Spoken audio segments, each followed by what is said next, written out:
প্রিয় শিক্ষার্থীবৃন্দু, আশা করি তোমরা সবাই ভালো আছো।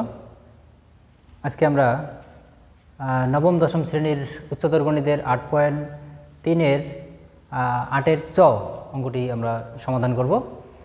তো 8-এর চতে বলা আছে যে tan θ = 3/4 এবং sin θ ঋণাত্মক যদি হয় তাহলে প্রমাণ করতে হবে যে এই রাশিটি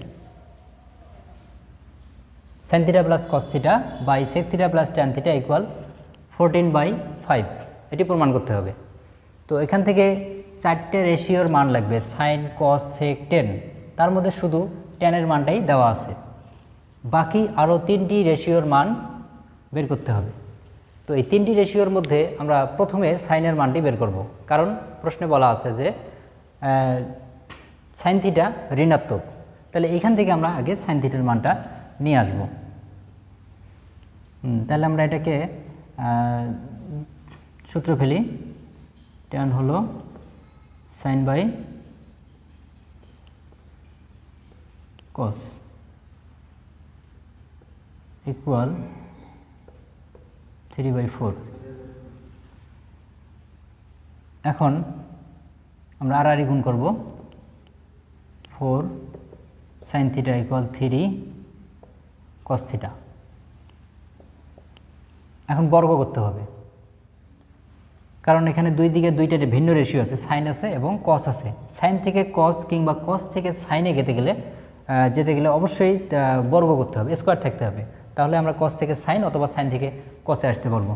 তাহলে উভয় পাশে যদি বর্গ করি তাহলে হচ্ছে 16 sin² θ = 9 cos² θ। এখন আমরা সাইনের মান বের করব, তাহলে হলো 16 sin² θ = 9 × 1 মাইনাস cos² এর সূত্র হলো 1 মাইনাস sin²। তাহলে 16 sin² θ = 9 মাইনাস 9 sin² θ। এই 9 sin² এদিকে এসে প্লাস হবে, 16 আর 9 হলো 25 sin² θ = 9। তাহলে sin² θ = 9/25। এখন আমরা স্কোয়ার তুলে দিতে গেলে তাহলে উভয় পাশে রুট করতে হবে। sin θ = +-3/5। সাইনের মান, sin θ এর মান আমরা দুইটা পেলাম এখানে, একটা +3/5 একটা -3/5, কিন্তু প্রশ্নে বলা আছে যে sin θ ঋণাত্মক। তাহলে আমরা লিখতে পারি অতএব sin θ = -3/5। আমরা সাইনের মান পেয়ে গেলাম, tan দেওয়া আছে, সাইনের মান পেলাম। এখন cos এবং সেকের মান বের করতে হবে। আচ্ছা, তাহলে এখন আমরা লিখতে পারি যে এখন এই মানটা থেকে, এই রাশিটা থেকে আমরা cos-এর মান নিয়ে আসব। অর্থাৎ এখানে দেওয়া আছে যে sin θ বাই cos θ ইকুয়াল হলো 3/4।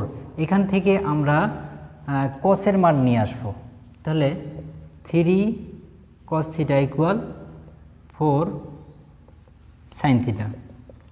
এখন cos θ = 4/3 ইন্টু sin θ এর মান আমরা বসিয়ে দেবো এখানে। sin θ এর মান হলো -3/5। তাহলে cos θ = 3 কাটা গেল, -4/5। তাহলে cos এর মানও আমরা পেয়ে গেলাম। এখন বাকি থাকলো sec। তো আমরা জানি cos-কে ব্যস্তকরণ করলে sec পাওয়া যায়, অর্থাৎ cos = 1/sec। তাহলে আমরা এটাকে লিখতে পারি, একবারেই লিখতে পারি sec θ = -5 উপরে 4 নিচে। হ্যাঁ, এই তো আমরা সাইন পেয়ে গেছি, তারপরে cos বের করা হলো, এবং হ্যাঁ এটা সেকের মান আছে, এই যে cos-এর মানও আছে এখানে, আর tan তো দেওয়াই আছে। এই যে এই 4টে মান, 4টে রেশিওর মান এখন আমরা লেফট হ্যান্ড সাইডে বসাবো। বসালেই আমাদের ডান পক্ষের মান চলে আসবে ইনশাল্লাহ।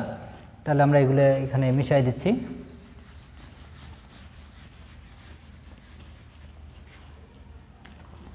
তাহলে অতএব লিখব যে left hand side equal sin θ plus cos θ by sec theta plus tan theta. এখন এখানে আমরা মানগুলি বসিয়ে দেব। সাইন থিটার মান হলো -3/5, তারপরে প্লাস কসের মান হলো, কসও মাইনাস আছে, এই প্লাস মাইনাসে -4/5। সেক হলো -5/4 প্লাস ট্যান হলো 3/4।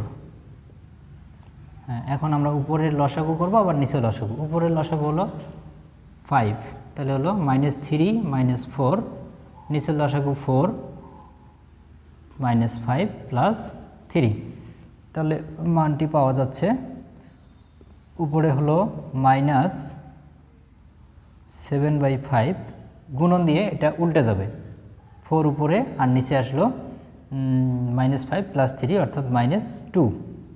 তাহলে এখানে আমরা যদি কাটাকাটি করি, 2 1 2, 2 2 4, মাইনাস মাইনাস উঠে গেল। তাহলে এখানে মানটি পাওয়া যাচ্ছে উপরে হলো 7 × 14 আর নিচে হলো 5। হ্যাঁ, এতে ডান পক্ষের মান আমাদের চলে আসছে, অর্থাৎ left hand side equal right hand side proofed. আশা করি অঙ্কটি বুঝতে পেরেছ। ধন্যবাদ সবাইকে।